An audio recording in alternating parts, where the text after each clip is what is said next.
Luke here, once again with the Three Blind Marksmen, and I'm going to, I don't know how well this is going to work, but I'm going to see if I can get a video that you can actually see clearly and demonstrate a little bit for you guys about how to turn your tarp into your pack to carry your gear out into the woods.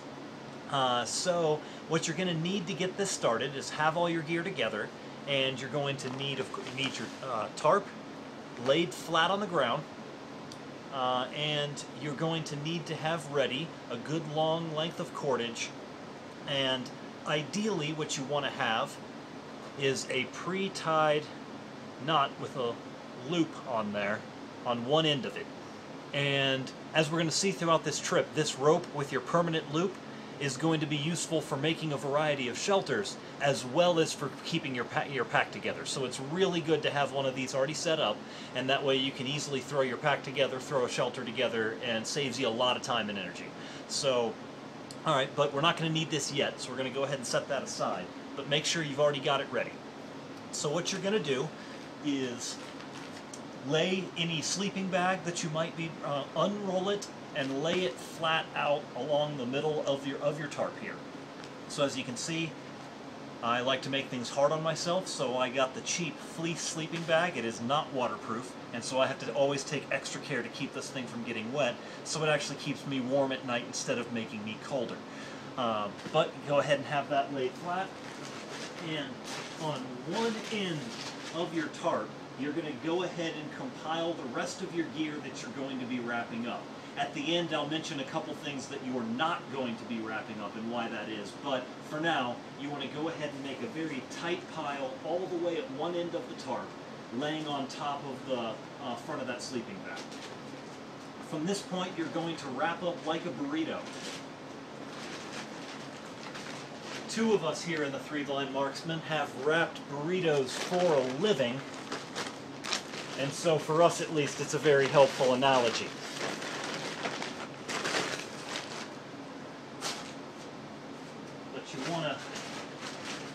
You guys could see what I did there. You've got everything down the center. You fold one side over, and then you fold the other side over, and you want to make sure it's nice, tight, and narrow there. And then you're going to fold your corners in, like so. Each corner folded in there. And then bring this up over all your gear and pull it back in nice and tight. And then, like a burrito, you're just going to roll it end over end on itself there, making sure everything is staying tight as you go. And here at the end, I like to fold my back corners in too. And so you get yourself a nice compact tube here with all your gear that you're bringing in there. Now is where your rope comes in. So you're going to take this looped end of the rope, wrap it around one far end of your tube. Take the other end of your rope, that wrapped around, and you run it through that loop.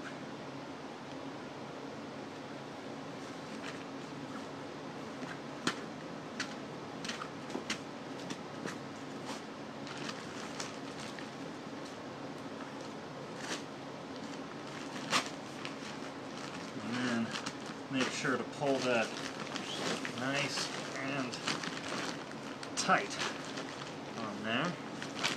Then you're going to take the whole rope around a second time, and now you see, now I've wrapped it over on this end. Now I'm wrapping it around the very center here. And if you look, what I'm going to do is here, after you've gone from wrapping it there to here in the center, there's this diagonal piece of rope, and I'm going to pull the whole rope through there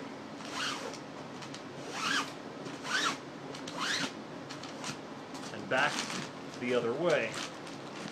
So it starts to create a set of ribs. They're holding this thing together. So now going back around the other side, you'll do a third wrap. And sometimes if the way you rolled your tarp up, it's a little long, you can do 4 rolls, but try to keep everything narrow enough that you can get it in 3. 3 is really your ideal there. So once again, we're going to wrap it around, and then coming through the other way, again, we're going to pull it through this diagonal strap.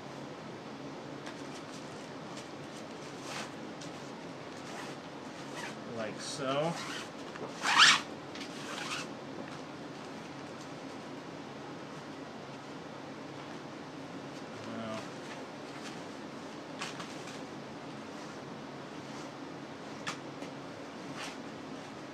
Again, pull it back the opposite way that you came around there.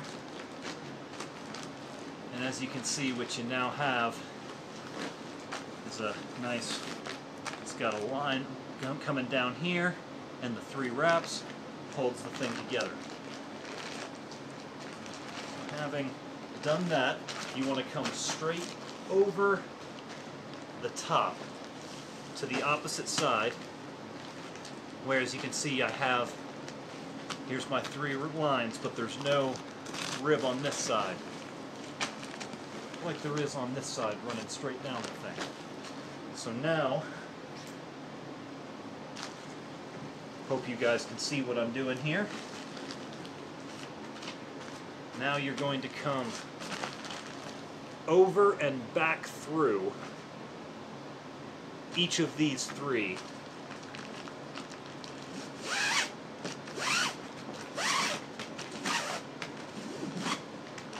Pulling tightly as you go. And obviously, when you're not having to narrate it and show carefully what you're doing, this goes much faster. So it may seem, watching the video, that this is a long process, but once you get used to it, you can actually do this rather quickly. Should be pretty tight and hard to put through there, but always possible. There we go.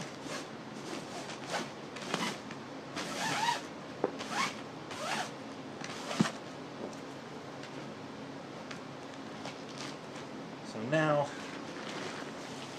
I've pulled it through, and once again, on this other side, got the line coming straight up here, connected at each of these loops that I have there. So it's on both sides, wrapped up in such a way. So now that we've got that set up, we come back over,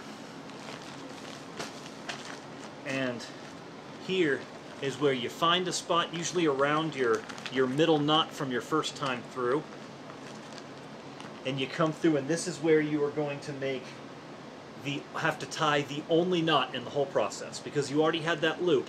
You haven't had to tie a knot this whole way. It's just been wrapping the rope over itself. So finally here, you're going to pull through and actually tie a knot just to keep all of this securely together.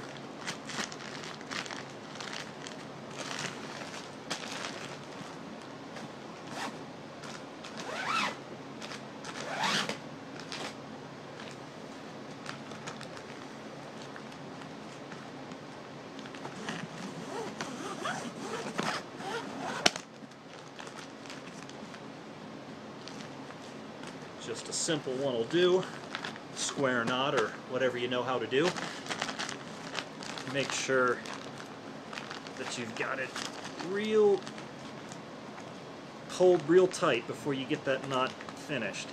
I didn't quite tighten that enough. There we go. And now, it's nice together, and the rest of this rope, you can, if this is all you have, now take this and string it a couple times through, and you can actually turn it however many times through you need to create your 2 shoulder straps. And just with the one rope, you could turn this into a backpack. However, what I like to do is to have a second cord. You could do a second rope like this with its own loop. That makes setting up shelters extremely easy if you've got two of those. Or for comfort's sake, what I actually have is an old seat belt from a car. All the clasps and metal pieces and everything are removed. It's just the belt itself. And you run that through the straps, around and back through the other side, and that becomes shoulder straps like on a backpack, and the extra parts hanging out at the bottom you wrap around your waist and tie up as a belt, and it holds the whole thing on and together. I won't waste your time setting all that up right now so that we can get everything in this video and you're not having to stare at it for 30 minutes. But pulling your seatbelt through the straps, if you've tightened it up enough, will be tough to fit it through there. That's good. That'll help it hold together better, so when you're walking it's not slowly sliding down and coming off. So that's why I'm not doing it now, because that part takes a bit to shove it through there and get all that done. Now, there are a couple things that you always want to make sure not to have wrapped up in your pack. You can carry them. Some people will use a fanny pack or some other sort of pack to have strapped to you in addition to the your tarp bag.